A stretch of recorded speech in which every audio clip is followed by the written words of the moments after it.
दोस्तों, स्वागत है आपका मेरे चैनल सैवेज स्टूडियो पर। आज मैं लाया हूं आपके लिए शैतान मूवी की एक्सप्लेनेशन जो 2024 में आई थी, जिसे आईएमडीबी पर मिले हैं 6.5 स्टार्स। तो बिना देरी के चलते हैं मूवी की एक्सप्लेनेशन की तरफ। मूवी की स्टार्टिंग में हमें एक आदमी को दिखाया जाता है जो जंगल में एक मरे हुए चूहे को एक पॉलीथीन बैग में भरकर ले जाता है।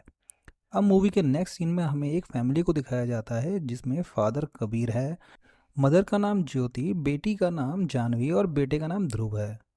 कबीर ध्रुव के साथ जानवी को उसके कॉलेज से पिक करने जाता है और वापसी के टाइम सब एक दूसरे के साथ हंसी मजाक करते हैं। यहाँ जानवी कबीर से अपने दोस्त के साथ लद्दाख जाने के लिए परमिशन मांगती है, जो शुरुआत में तो मना करता है पर कुछ कंडीशंस पर मान जाता है। जैसे उसको जानवी के सभी दोस्तों के नंबर्स चाहिए, जानवी को हमेशा अपनी लाइव लोकेशन ऑन रखनी होगी, वगैरह वगैरह। जानवी के जाने से पहले पूरी फैमिली कुछ टाइम के लिए अपने फार्म हाउस पे हैप्पी फैमिली टाइम स्पेंड करने के लिए निकल जाते हैं। रास्ते में सभी खाना खाने के लिए एक रेस्टोरेंट में रुकते हैं। रेस्टोरेंट में ऑर्डर किया हुआ पराठा जानवी खाने से मना कर देती है क्योंकि उसमें बटर ज़रूरत से ज़्यादा था। मीनवाइल कबीर चाय लेने जाता है जिसके पास 500 के छुट्टे नहीं होते और वो बगैर चाय लिए वापस आ जाता है। और तभी हम देख पाते हैं कि एक अनजान आदमी अपने लिए चाय ले रहा था, तो 2 कप इनके लिए भी चाय ले लेता है, जिस पर कबीर उसको साथ में बैठने के लिए कहता है। वो अपना नाम वनराज बताता है और कहता है उसकी भी जानवी की उम्र की एक बेटी है, जिसकी फ़ोटो अपने फ़ोन पे वो कबीर को दिखाता है, जिससे हमें भी ये फील होता है कि वनराज फैमिली मैन है, ना कोई वियर्ड आदमी। अब यहाँ जानवी पराठा नहीं खा रही थी तो वनराज उसे कहता है कि तुम मेरा लड्डू खा लो, मैं पराठा खा लेता हूँ। अब लड्डू खाते ही जानवी को अजीब सा महसूस होता है। वनराज यहाँ उसे बातों ही बातों में पराठा खाने को बोलता है, जिसे जानवी चुपचाप खा जाती है। ये थोड़ा अजीब था क्योंकि थोड़ी देर पहले जानवी तो पराठे की तरफ देखना भी नहीं चाह रही थी। कबीर और ज्योति जब ये देखते हैं तो उन्हें भी थोड़ा अजीब लगता है, पर वो इस बात पर ज़्यादा ध्यान नहीं देते। अब जानवी को थोड़ा रियलाइज़ होता है कि वो क्या कर रही थी, तो वो कबीर को वहाँ से चलने को बोलती है। निकलते टाइम वनराज जानवी को बिस्किट का पैकेट देता है और कहता है कि गाड़ी से उतरने से पहले इसे पूरा खा लेना, जिसे जानवी रख लेती है। जानवी यहाँ पर वनराज की बातें बहुत ओबिडेंटली मान रही थी, जो थोड़ा अजीब लग रहा था क्योंकि वो किसी की सुनती नहीं थी। अब फार्म हाउस पहुंचकर पूरी फैमिली एंजॉय करने लगती है कि तभी ज्योति देखती है कि वनराज उनके फार्म हाउस पर भी आ गया है, जिसे वो कबीर को बताती है। और जब तक कबीर उससे मिलने बाहर जाता, जानवी उसे पहले ही घर के अंदर इनवाइट कर चुकी थी। वनराज उनको यहाँ बताता है कि उसका फ़ोन डेड हो चुका है और उसे अपनी बेटी से बात करनी है, तो वो उनका फ़ोन यूज़ करना चाहता है, जिस पर कबीर उसकी रिक्वेस्ट को मान लेता है। ज्योति वनराज के घर पर आने पर बिल्कुल खुश नहीं थी, जिस पर कबीर कहता है कि हम उसकी हेल्प कर रहे हैं और वो थोड़ी देर में चला जाएगा। हम देख पाते हैं कि वनराज जानवी पे नज़र रख रहा है और वो अभी भी वनराज की सारी बातें मान रही थी, यहाँ तक कि वो उसे अपने लद्दाख ट्रिप के बारे में भी बता देती है, जिस पर वनराज उसे कहता है कि तुम अपने ट्रिप पर नहीं जा पाओगी क्योंकि तुम आज मेरे साथ जाओगी। जिस पर वो जानवी को हामी भरवा रहा था कि तभी ध्रुव जानवी पर बॉल फेंकता है और ये कन्वर्सेशन यहीं रुक जाती है। ध्रुव जानवी को उसके साथ खेलने को बोलता है, जिस पर वनराज जानवी को बोलता है कि आज तुम अपने भाई के साथ इतना खेलो कि उसे कभी तुम्हारे साथ कभी खेलने की इच्छा ही ना हो। जिस पर जानवी ध्रुव को इतनी जोर से झूले पर झुलाती है कि ध्रुव की हालत ही खराब हो जाती है। ज्योति और कबीर के कहने पर भी जानवी रुकती नहीं, पर जब वनराज कहता है तो जानवी झूले से उतर जाती है। अब कबीर जानवी पर गुस्सा होता है तो वनराज जानवी से कबीर को सॉरी बोलने को कहता है, जिस पर जानवी उसे सॉरी बोल देती है। डिनर के टाइम पर वनराज कबीर को ये बताता है कि उसे उसकी फैमिली के बारे में सब पता है एंड वो जानवी को अपने बॉयफ्रेंड विवान से ब्रेकअप करने को बोलता है, जिस पर जानवी ऐसा ही करती है। अब कबीर गुस्सा हो जाता है और वनराज को फार्म हाउस से बाहर निकालने लगता है और तब जानवी कबीर के सामने आ जाती है और चिल्लाने लगती है कि अंकल कहीं नहीं जाएंगे। अब जानवी वनराज के कहने पर यह बोलती है कि वो वनराज की सारी बात मानेगी, मतलब सारी। यहाँ पर वनराज रिवील करता है कि उसने जानवी पर वशीकरण किया है, मतलब अब जानवी सिर्फ वही करेगी जो वनराज कहेगा। जिस पर वनराज जानवी को कुछ ऑर्डर्स देता है, जैसे उठने बैठने को, हंसने और रोने को, जिसे जानवी इंस्टेंटली कर देती है।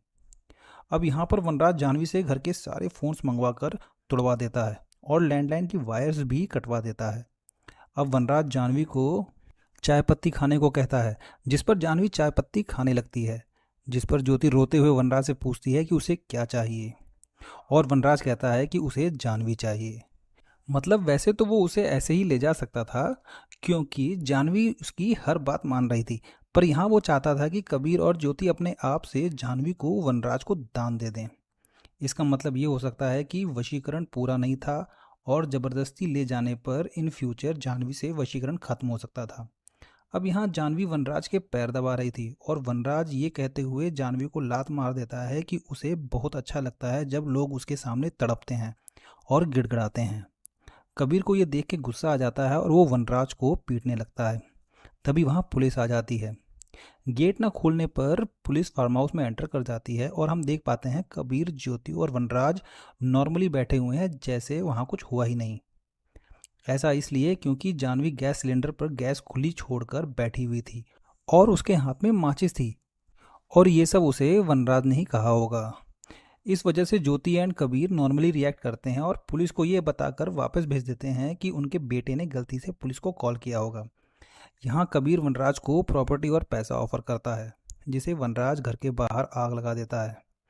यहाँ वनराज कबीर को बताता है कि पैसे का लालच तुच्छ लोग करते हैं और वो इन सबसे ऊपर उठ चुका है, और ये उम्रा की रात है जो उसे भगवान बना देगी, जो ये क्लियरली इंडिकेट कर रही थी कि वनराज वशीकरण से कुछ एक्सट्रीम करने वाला है और वनराज की पावर्स और बढ़ जाएगी।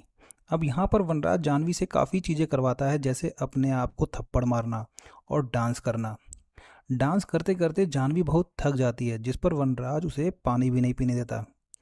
वनराज सोने लगता है तो जानवी को एक चाकू लेकर गार्ड करने को बोलता है। अब कबीर चुपके से नीचे आ रहा था तो जानवी उसे नीचे आने से मना करती है। यहाँ हम जानवी की मेंटल स्ट्रगल को जान पाते हैं कि जानवी खड़े खड़े सूसू भी कर देती है, जिस पर कबीर वापस चला जाता है और ज्योति उसकी पैंट बदलने लगती है। तभी ज्योति जानवी के चाकू से वनराज पे हमला करती है, पर जानवी बार बार बीच में आ जाती है। मीनवाइल कबीर रूफटॉप से पीछे के दरवाजे से कबीर पर हमला कर देता है, जिस पर वनराज जानवी को मरने तक हंसने को बोलता है, जिसका मतलब अब जानवी तब तक हंसेगी जब तक वो मर नहीं जाती। कबीर ये देखकर रुक जाता है। तब वनराज कहता है कि तुम सब जानवी को ऐसे नहीं जाने दोगे, और जानवी को ध्रुव को मारने के ऑर्डर्स देता है। जानवी कबीर और ज्योति को एक रूम में बंद करके ध्रुव को मारने जाती है, जो कि रूफ टॉप पे छुपा था। जानवी उसे ढूंढ लेती है और इससे पहले ज्योति और कबीर पहुंच पाते वो ध्रुव को छत से नीचे गिरा देती है। ध्रुव की हालत गंभीर थी, लेकिन उसका इलाज अभी संभव था, तो ये देखकर ज्योति और कबीर जानवी को वनराज को दान दे देते हैं। वनराज जानवी को लेकर जंगल में निकल जाता है। दूसरी तरफ ज्योति ध्रुव को कार से हॉस्पिटल ले जाने लगती है, और वहीं हम जान पाते हैं कि जब कबीर रूफटॉप के रास्ते पीछे के दरवाजे से होते हुए वनराज पर हमला करा था, तो उससे पहले उसने वनराज के फ़ोन की लाइव लोकेशन अपने गार्ड के फ़ोन पर शेयर कर दी थी। अब कबीर गार्ड के फ़ोन से वनराज को ट्रेस करते हुए उसके पीछे पहुंच जाता है। इधर जंगल में हम देख पाते हैं कि वनराज को जंगल में और भी ढेर सारी लड़कियां फॉलो कर रही थीं, जो वनराज के वशीकरण में थीं। उन सबको लेकर वनराज एक जगह आ जाता है जहां एक रिचुअल की तैयारी हो रही थी, जो वशीकरण में फंसी हुई लड़कियां वनराज के कहने पर कर रही थीं। यहाँ पर एक अग्निकुंड तैयार था और उसके पीछे एक शैतान की मूर्ति दिखती है।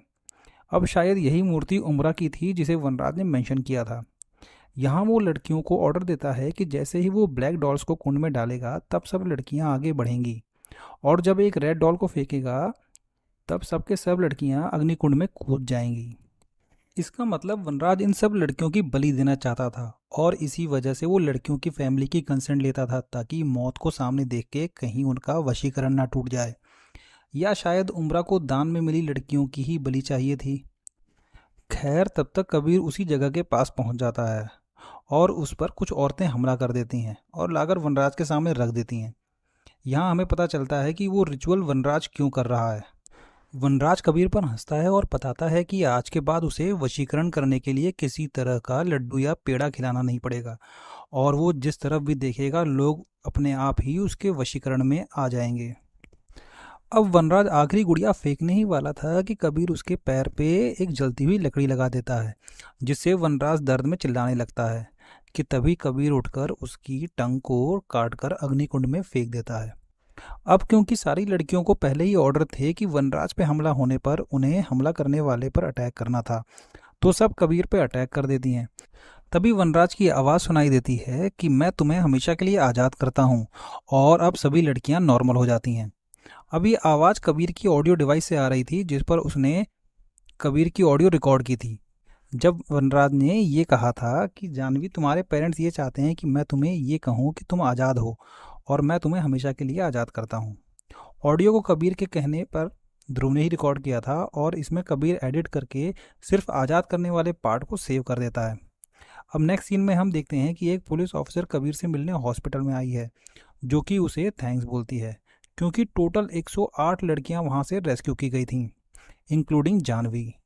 वनराज के बारे में पूछने पर वो ऑफिसर बताती है कि वनराज को ढूंढा जा रहा है, जिसका मतलब कि वनराज अभी गायब है। अब हम देखते हैं कि मूवी की स्टार्टिंग में जो आदमी चूहा लेकर जा रहा था, वो एक्चुअली कबीर था। वो इसे लेकर जंगल में एक बंकर में जाता है, जहां वनराज को बंधा हुआ देख पाते हैं, जिसके आसपास बहुत सारे चूहे मरे पड़े थे। अब एक केले को वनराज से दूर रखकर कबीर उसके सामने बैठ जाता है, जो ये सिग्निफाई कर रहा था कि वनराज यहाँ पर मरे हुए चूहे खाकर जिंदा था। कबीर का ये वनराज को टॉर्चर करने का तरीका था, जो वनराज को बताता है तुम भगवान हो और मैं एक साधारण इंसान। इतना कहकर कबीर वनराज को वहाँ छोड़कर, लेकिन ये कहकर कि वो कल फिर आएगा बोलकर वहाँ से चला जाता है, और कहानी यहीं खत्म हो जाती है। दोस्तों, ये थी शैतान मूवी की एक्सप्लेनेशन, जिसमें आर माधवन थे वनराज के किरदार में, जिनकी एक्टिंग ने लिटरली इस किरदार में जान डाल दी। मेरे हिसाब से इस मूवी का प्लॉट बहुत सिंपल था, पर मूवी देखने में बहुत अच्छी लगी। अगर आपको ये एक्सप्लेनेशन वीडियो अच्छी लगी हो तो please like and subscribe my channel savage studio, ताकि मैं ऐसे ही वीडियोज़ आपके लिए लाता रहूँ। तब तक के लिए stay safe and goodbye friends.